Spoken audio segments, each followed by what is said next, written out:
नमस्कार. आपण पाहताय प्रगती टाइम्स न्यूज. वाईतील महाराणा प्रताप चौक आणि हा आहे विकासाच्या दाव्यांना प्रश्न विचारणारा रस्ता.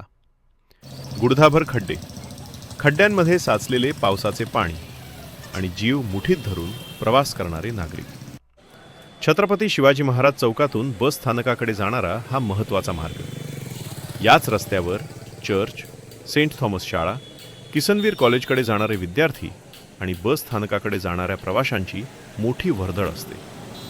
मात्र रस्त्याची अवस्था पाहून प्रश्न पडतो, हा रस्ता नेमका कुणाचा?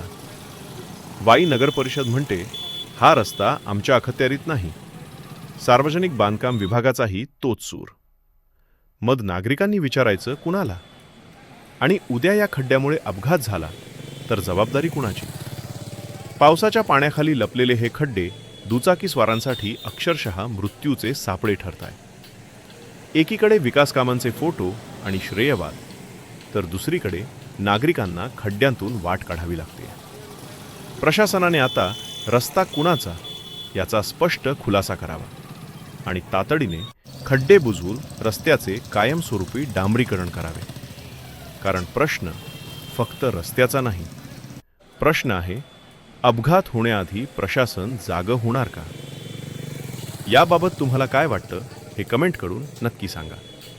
प्रवीण गाडे, प्रगती टाइम्स न्यूज, वाई, सातारा.